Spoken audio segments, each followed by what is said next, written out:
Okey, Assalamualaikum warahmatullahi wabarakatuh. Saya nak tunjuk contoh yang mudah lah, pada saya rasa mudah rasanya. Okey, contoh yang saya ambil untuk soalan C adalah asynchronous. Ini tajuk dia. Kalau kita nak bubuh C kat sini pun boleh, tak ada masalah. Asynchronous ataupun pembelajaran tidak segerak semasa tempoh pengajaran dan pembelajaran di rumah PDPR. Okey, kita explain sikit apa kita buat. Aktiviti pembelajaran berdasarkan web yang sangat sesuai untuk PDPR adalah ibadah puasa. Yang ini tajuk yang saya nak buat contoh.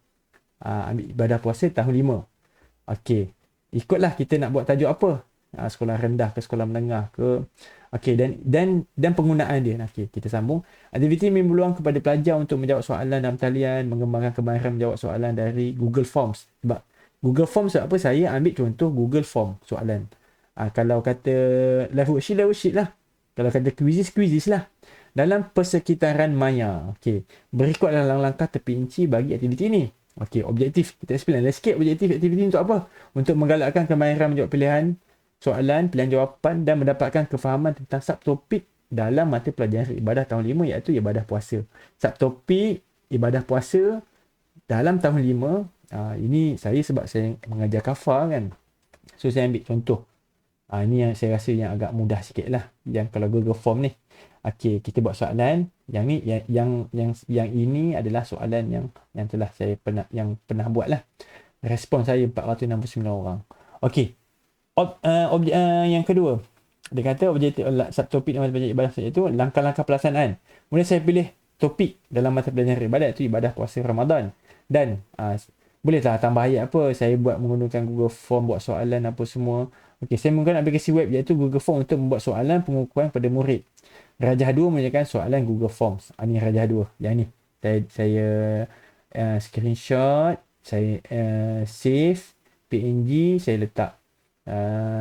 Lepas tu, saya ambil gambar. Insert lah macam biasa. Insert. Dan bawah dia kita kena jelas. Rajah 2.3 soalan ibadah puasa. Google Form lah. Sebab ini Google Form kan. Okey. Yang link ni mungkin Twitter boleh tengok ataupun kadang kita boleh buat sendiri, kita boleh buat design kan. Twitter boleh tengok yang soalan ni memang kita buat. So, untuk HTTP link ni saya tekan send, ambil dekat sini. Ni kalau ni di Google Form lah. Shorten link, saya copy link ni ataupun boleh copy di sini. Saya ambil link ni. Dan Twitter memang boleh tengok. Twitter copy je link ni, Twitter boleh tengok. Okey. Okey. Lepas tu analisis dari penggunaan Google Form ini dapat didapati dengan mudah bila saya melihat maklum balas jawapan dari murid di drive dengan memilih respon Rajah 24. Rajah 24 tu respon pula maklum balas. Okey, dengan menunjukkan maklum balas dari murid yang telah menjawab soalan yang diberikan. Okey, ini sama juga. Ini dia ibadah. Google Form dia simpan dalam drive. Okey. Soalan ada dalam drive dan respon pun dalam drive. Tajuk yang sama. Ibadah rukun puasa. Puasa rukun perkara mengatakan dan ini tajuk dia lah. Okey. Rajah 24 maklum balas jawapan 5 murid. Okey, contoh. Nombor 4, kita explain lagi. Dengan maklum balas yang diterima, saya boleh menilai tak pencapaian murid sama ada murid tersebut dapat menguasai tajuk pelajaran atau tidak. Dengan ini, saya boleh memaklumkan kepada murid dalam kelas yang akan datang. Okey, ini contoh dalam ini kita anggap kita dalam PDPR. Kita anggap kita masih dalam PDPR. Itu saya punya ni lah feel. Dengan adanya aktiviti menjawab soalan pelbagai pilihan jawapan ini sebagai orang kata kesimpulan lah. Murid dapat memahami subtopik daripada di samping murid dapat menguasai kemahiran teknologi. Dan soalan PDPR ini juga murid-murid dapat belajar secara sendirian serta menjawab soalan yang diberikan oleh guru pada bila-bila masa dan menghantar jawapan yang telah lengkap pada tarikh atau waktu yang telah ditetapkan oleh guru. Okey, ini sebagai contoh sahaja.